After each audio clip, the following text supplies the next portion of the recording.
Our next guest is Mr. Azizur Rahman Khan. He's the Bangladesh business development representative for Woolmark in Bangladesh. They have a lot of interesting messaging about wool and natural fibers, so we thought it would be a good fit for our seminar. Thank you.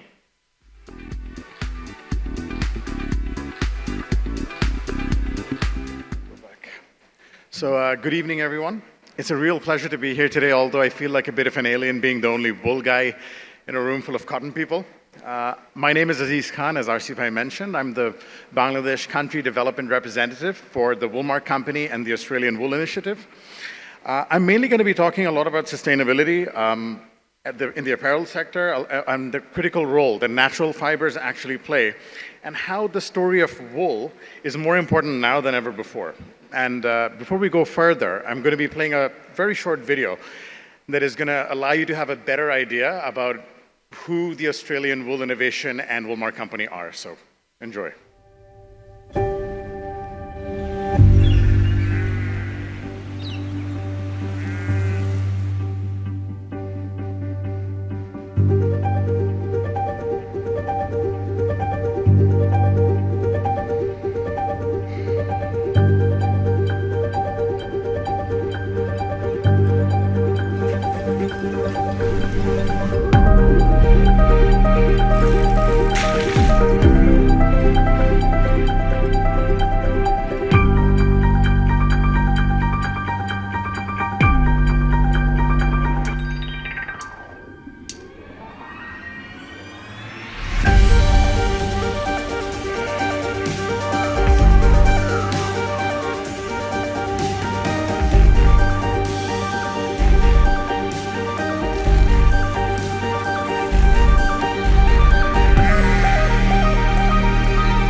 That was a lot of information. I'd never be able to say all of that, like in time.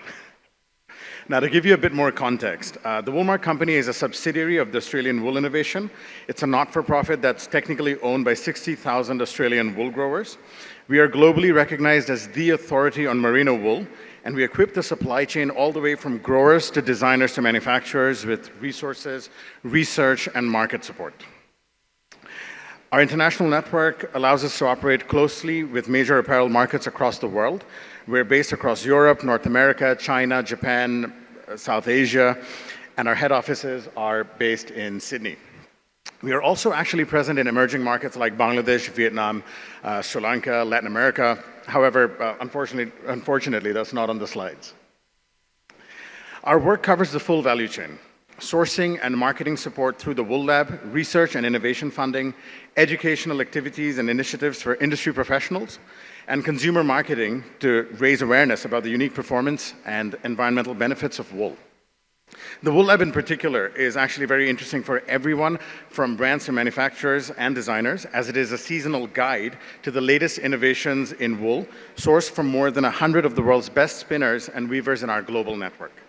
Through Woolmark, we actually strive to change the vocabulary around wool. We champion the performance and environmental benefits of the fiber to ensure industry and consumers are informed and inspired to make better sourcing and purchasing decisions. Now, we've learned a lot about who AWI and Woolmark are, but I mean, I don't know how many of you here actually know what wool is, so let's get into a little bit of that. Wool is a natural fiber. It's grown year-round by sheep. Essentially, it's the hair of the sheep, and it grows on a simple mix of sunshine, water, air, and grass. It's mainly composed of keratin, the same stuff that makes up our hair, or in my case, my beard. And just like hair, it comes in a lot of different textures and thicknesses, and it's used to make a lot of things. So thicker, coarser wool is actually used to make upholstery or home furnishings, such as rugs, curtains even, and in some cases, ugly Christmas sweaters, but whatever. Now, merino wool, specifically, is the world's finest and softest wool. It's 100% natural, renewable, biodegradable, and recyclable. It is also highly versatile, making it a preferred choice for luxury apparel and technical performance wear. 70 to 80% of the merino wool in the world actually comes from Australian farms, highlighting the importance of this fiber for the Australian economy. Now, before we go further, I don't want to go too much into like what wool is and all of that. I want to speak more about how wool and sustainability are intrinsically tied. And you have to bear in mind that while I speak from the perspective or lens of wool, I'm narrating the story from that perspective, all of this information applies to cotton. It applies to all natural fibers. I want to draw all of your attention to this lovely graph. Quite alarming, really, not very lovely. Over the past 2 decades, global textile fiber production has exploded. In the year 2000, we produced about 58 million tons. In 2023, that figure doubled, and by 2030, we predict we'll be making about 149 to 150 million tons of fiber. What we are witnessing in the period around the year 2000, as you can see on the graph, is the beginning of fast fashion. It's a shift towards a disposable fashion culture, driven largely by polyester, a fossil fuel-based synthetic fiber. And as you can see from the graph, as fast fashion came alive, so did the boom in popularity of polyester-based synthetic fibers. I'm going to play this other video. This is a campaign we did a couple of years back, and it showcases how polyester is essentially made of oil and how dangerous it actually is. Oftentimes we hear these facts, but we can't really visualize it. But seeing something like this, it's bound to shake something up within all of us.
Catchy line, wear wool, not fossil fuels. What you just saw isn't marketing exaggeration, it's reality. Synthetic fibers like polyester account for around 65% of all global fiber production today, meaning the majority of clothing is literally made of oil. Choosing wool, cotton, or any other natural fiber is not just a style decision, it's a material choice that carries deep environmental consequences for all of us. The original eco-fibers, I don't want to, without repeating myself, the original eco-fibers are definitely wool and cotton, and it's something that we should all be thinking about in our sourcing and design decisions. Research shows that 100% merino wool fabrics can degrade by up to 95% within just 15 weeks of burial in soil. And now, that is, of course, dependent on a few conditions such as humidity, temperature, etc. But in essence, that's what happens, and those graphics there show that. Control 3 months and what happens after 6 months. In stark opposition to that, you can see polyester that even after 6 months, it's still right there. It doesn't really go anywhere. And it's, whereas wool, because it's primarily made of keratin, which is a protein, it's simply eaten up by the microbes in the soil and quite easily biodegraded. Wool also breaks down in water and in marine environments without contributing to the microplastic pollution and without the whole microplastic problem. Yes, microfibers do go into the water, but these fibers are much more easily assimilated into the environment without harmful effects. The issue of microplastics is one that has actually gained a lot of attention during the past few years. I think Daniel spoke about that on his slides as well in quite a lot of detail. Every time we wash synthetic fabrics, tiny pieces of plastic shed from the fabric and flow into our drainage systems and ultimately into our oceans, our environment, our food supplies, and end up in our bodies, which is quite alarming. And although some research has just started to come out about the negative effects of this, it's still not completely clear, but it's never a good idea to have a lot of plastic in your body. Approximately 65 million tons of plastic are produced to create textile fibers each year, and 35% of microplastics found in the marine environment are unfortunately fibers from synthetic clothing. Merino wool and other natural fibers are a direct solution to this problem, because if those are the fibers that we are using, we eliminate this problem right at source. Wool is a natural part of the carbon cycle. It comes from the land, it comes from an animal, and after extensive use through its long life, it goes right back in there into feeding the ecosystem. It actually is regenerative for the environment as opposed to polluting it. Even at the end of its useful life, a wool garment is environmentally responsible. Of the major apparel fibers, wool is the most reused and recyclable fiber on the planet. Wool garments are typically kept for a very long time as well, not just because of their durability, but because of their emotional value as well. Here's another video that I'm going to play for you guys. It's not too long, but it will really sort of explain to you how wool combats fast fashion and how it's a very circular fiber. Behold, the circle, an unbroken cycle. Simple, sustainable, everything that fast fashion is not. We overproduce, overconsume. We take, make, and dispose. We wear a web of synthetic fibers and non-recyclable materials, staying on trend, but doing harm. How then can we design for positive change? Wool is designed by nature, designed for a long life, strong, versatile, recyclable, designed for new life, biodegradable and renewable, from earth to wardrobe and back again.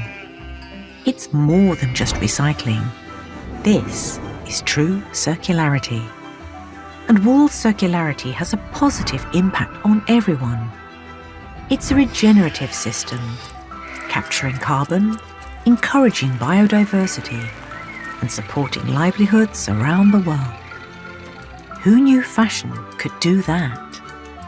Every designer, brand, and manufacturer has the power to determine a life cycle, the choice to take from the earth or to give back.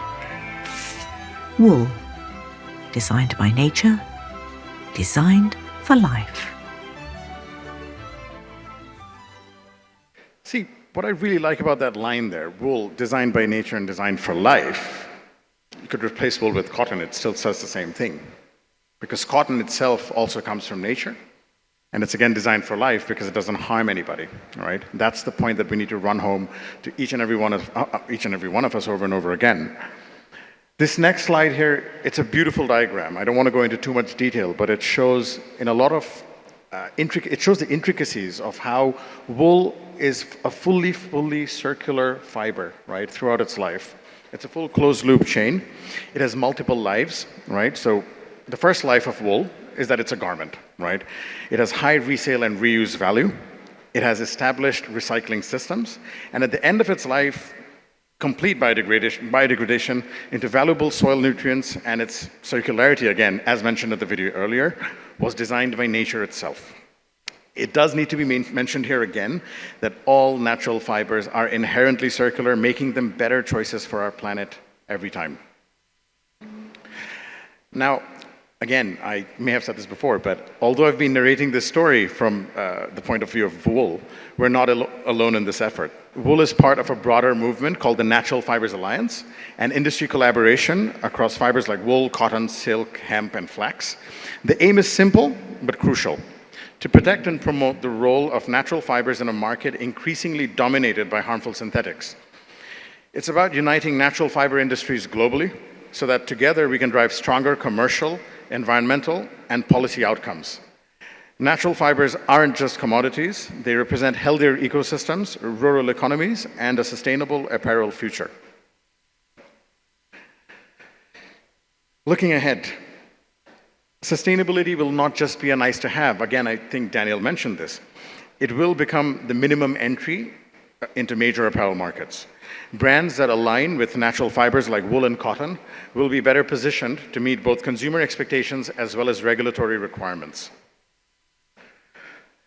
Now, something really interesting. So at Woolmark, we've really been trying to understand how wool and other natural fibers can incorporate more into each other. And wool-cotton blends are something that we've been trying to work on for a while now. And although I'm not going to be showing this on the slide here, a lot of progress has been done on this. And many of you here, I think, may have heard of a company called EQ Wool, who are actively working on wool that is very easily blended with cotton to create very high-functioning wool-cotton blends.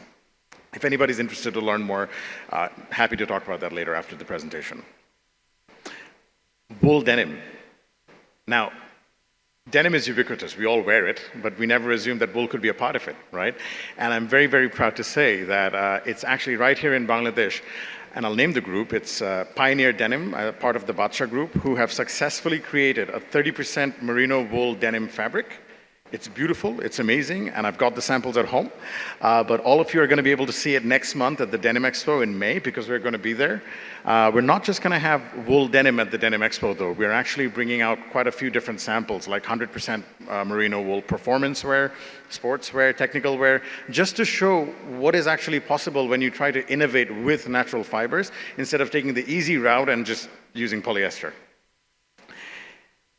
Now, I'm almost at the end of my presentation. I don't really have much more to say, but this is one of our latest campaign videos, and it highlights how choosing wool naturally leads to less waste, less pollution, and a longer garment life cycle. So let's have a look.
Wear wool, not waste. What we wear and what it's made from matters. Natural fibers like wool, cotton not only perform better, but they fit naturally into a circular economy. Reducing waste isn't about just recycling more polyester and recycling, polycotton blends or whatever. It's about making smarter material choices from the beginning, from design. That's where we need to think. We can't. It's that mentality where you try to sort of treat the symptoms. No, you fix it at the source. I hope I've sort of run that message into everybody, and you can contact me anytime on these details. I'll be here, so we can have a chat later as well. Thank you so much for your time, ladies and gentlemen. Thank you.